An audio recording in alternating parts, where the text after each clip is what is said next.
Got a question from a listener. This is Cristina in Alpharetta. Says, we're preparing to list our home in early October. It has synthetic stucco exterior. We were nervous about buying it when we did, and we're wondering what steps we should take to make sure our buyer doesn't have the same worry.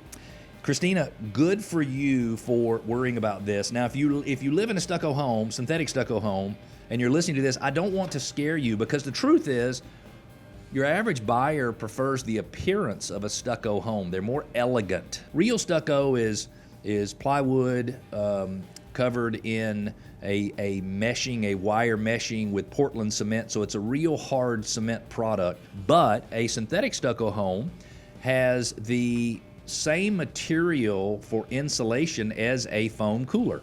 So you have, like a backer board or an outside a weatherproofing board. Then you have the styrofoam. Then you have a light metal mesh, and then you have a material. It was called Drive It in Atlanta for years, but it's just a very, it's not a very hard exterior. And so the issue is this: it's not that synthetic stucco, as I understand it, is a horrible exterior cladding. The problem is when they install the exterior stucco, nobody caulked the locations between the stucco and another type of material. So between the garage door trim or window trim or around the door, they didn't caulk it correctly. They were supposed to have put a little bit of caulk and then what's called a backer rod, which looks like basically what your dad would have taken out of your old screened-in screens on your screened-in porch, and then they should have put another bead of caulk on top of it, and that backer rod would have allowed the caulking to expand and contract. Well, the problem is that we got a lot of expansion and contraction, winters to summers here in Atlanta,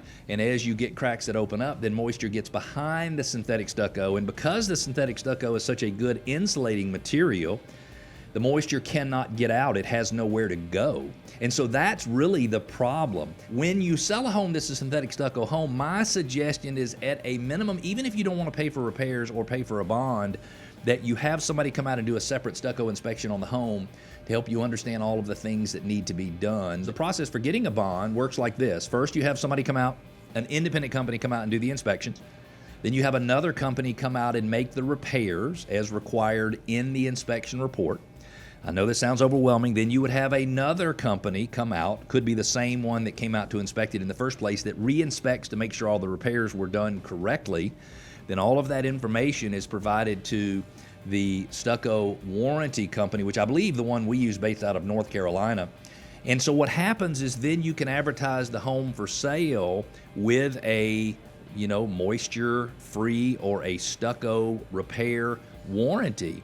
And you can't get a moisture-free warranty on a brick home. So it takes a synthetic stucco home, which, by the way, if somebody's relocating to Atlanta, a lot of the big employers in Atlanta, they won't even provide their employees with relocation benefits if they buy a home that has synthetic stucco on it.